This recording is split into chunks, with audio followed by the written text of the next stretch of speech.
क्या नाम है आपका? डीजे राम पुकार राज। कहाँ घर है? कहाँ विकास?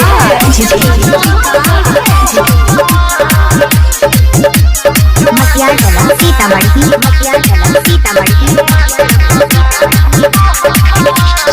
गजब के छियै हमारा गाल रे, रस सब भरल ओठला लाल लाल रे। गजब के छियै हमारा गाल रे, रस सब भरल ओठला लाल लाल रे। सब छौरा के मारै छियै हम जान, सब छौरा के मारै छियै हम जान।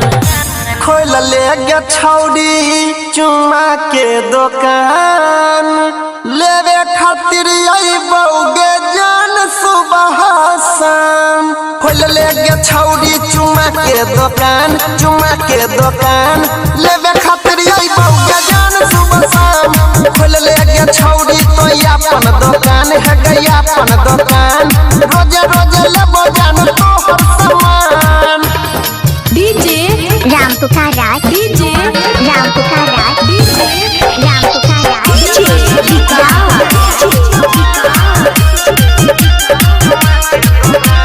मटियाला सीतामढ़ी।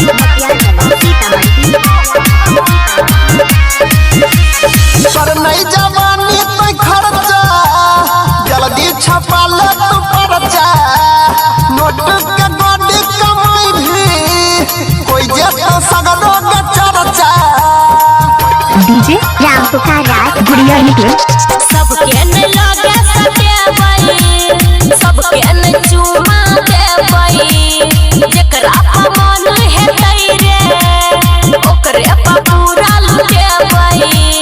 कथिला होय छही तू परेशान, कथिला होय छही तू परेशान। खोल ले गे छौड़ी चुम्मा के दुकान, लेवे खातिर अइबौगे जान सुबह शाम। खोल ले गे छौड़ी चुम्मा के दुकान, चुम्मा के दुकान, लेवे खातिर अइबौगे जान सुबह शाम। खोल ले गे छौड़ी तो अपन दुकान है गया अपन दुकान, रोजे रोजे लेबो जान तोहर सामान। डीजे राम पुकार राज। डीजे राम पुकार राज। डीजे विकास। डीजे राम पुकार राज। कहाँ घर है? कहाँ घर है? मटियाला सीतामढ़ी।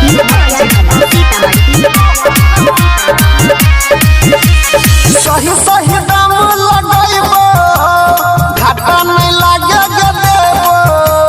तोरा दुकान के छोड़ के जान दोसर दुकान नहीं जेबो। डीजे राम पुकार राज। गुड़िया निकल। लाखों के हमर जवानी, छोरा बैठे सब पानी। सुमन सोना के संगे कर नहीं तू छेड़खानी। अनिल सनी बंद राख जुबान, अनिल सनी बंद राख जुबान। खोल ले गे छौड़ी चुम्मा के दुकान, लेवे खातिर अइबौगे जान सुबह शाम। खोल ले गे छौड़ी चुम्मा के दुकान, चुम्मा के दुकान, लेवे खातिर अइबौगे जान सुबह शाम। खोल ले गे छौड़ी तो अपन दुकान है गया अपन दुकान, रोजे रोजे लेबो जान तोहर सामान। कहाँ घर है?